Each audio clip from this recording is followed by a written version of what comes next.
Hello, my friends, and welcome to Not Famous. Today we are talking about another young person missing from Canada, a young boy, 3 years old, Jude Walter Leyton. And of course, I say another case with striking similarities because there is a very familiar case very close by, that of Dylan Ehler, which we will touch on in just a moment.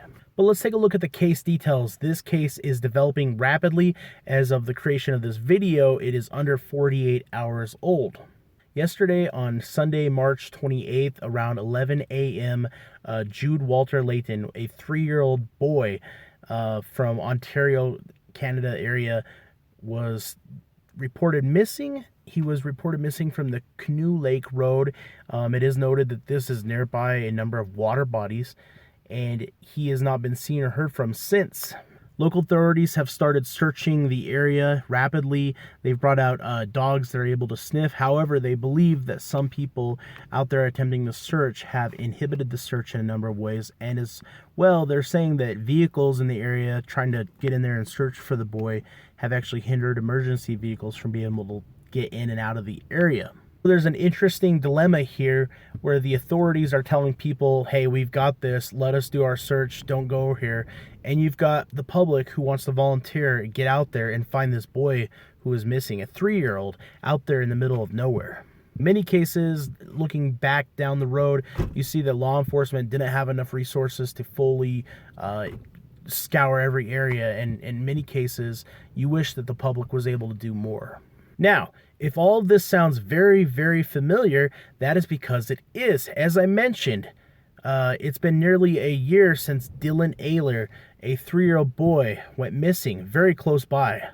Went missing from Truro, Nova Scotia, and if you look at the map, these two boys went missing roughly an hour-and-a-half drive away from each other.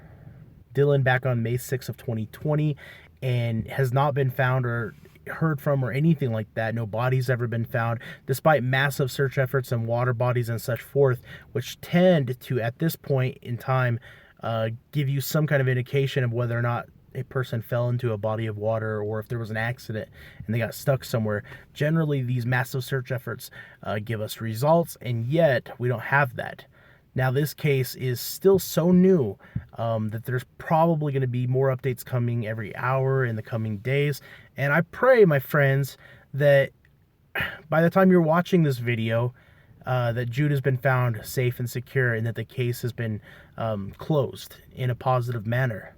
So when we look at these cases, we do see these interesting trends. I've seen it in the Nebraska, Wyoming area with Chris Lupin and Chance Engelbert and a number of other peoples, that if you were to form a geographical triangle, you see a number of cases with striking similarities. And this one adds a little bit to that fire. These two boys, Jude and Dylan, both within this small geographical area near a body of water, go missing with very similar details, both three. I'm not suggesting that there's some kind of serial killer out there in this area that is picking off little boys or anything like that. But it's important that we evaluate a case that's been out there for many months and the heartbreak that is brought to the family and the friends and the community. And we do our best to apply any lessons learned from that case to this one immediately. Anyways, my friends, I'll be updating this case rapidly as it evolves. And I appreciate you for sharing the story, getting Jude's face and name known out there. We don't have a whole lot of details, but they will be coming out. And make sure to stay tuned for those. If you haven't already, make sure to like and subscribe. And thank you for watching, my friends. I hope you're staying nice and warm or cold, whatever your preference is on days like these where we transition from winter to spring. I'll talk to you again. And as always, my friends, adios, amigos.